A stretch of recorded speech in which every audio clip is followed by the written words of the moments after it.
नमस्कार, जय श्रीराम. मी गुरुजी कौस्तुभ जोशी, हर शनिवार राम के नाम मार्गदर्शक.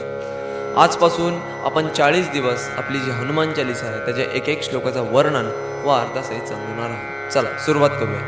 हनुमान चालीसा. श्री गणेशाय नमः.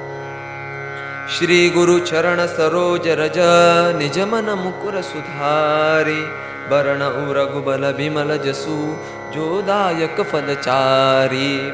हे श्री रघुवीरा, तुझ्या चरणांच्या धुळीच्या एका कणाने माझ्या अंतररूपी मनाच्या आरशाला जो प्रतिबिंब दाखवतो मी आतून कसा आहे, जे मन दाखवतं आपल्याला, त्या आरशावरची धूळ तू हटवून टाक.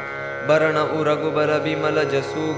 बरण रघुबल बिमल जसूग याचा अर्थ, हे अत्यंत बलवान अशा हनुमंता, जोदायक फलचारी, तू जे बोलशील ते मनुष्याला फळ मिळते.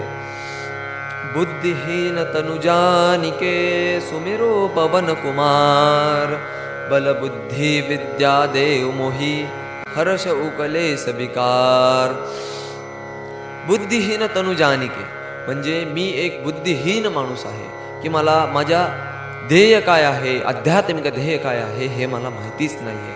हे हनुमंतराया, हे पवनकुमारा, मला ते ध्येय मिळवून दे. त्याच्यासोबतच बल बुद्धी विद्या देव मोही म्हणजे काय, तर बल बुद्धी विद्या हे सर्व दे. आणि हे हनुमंतराया, तुझी तिन्ही लोकांमध्ये जय जयकार आहे हनुमंतराया, त्याच्यामुळंच मला हे सर्व गोष्टी प्राप्त करून दे या हनुमान चालिसेमधून. चोपाई. जय हनुमान ज्ञान गुण सागर जय कपीसति लोक उजागर. हे हनुमंतराया, तुझी जय जयकार सदैव होत राहू.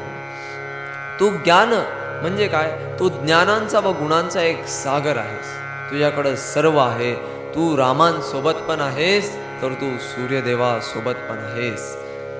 जय कपीस तिहू लोक उजागर. हे कपीस, तुझे तिन्ही लोकांमध्ये जय जयकार आहे. भूलोक, पाताळलोक व स्वर्गलोक या तिन्ही लोकांमध्ये तुझी जय जयकार आहे. धन्यवाद. जय श्रीराम.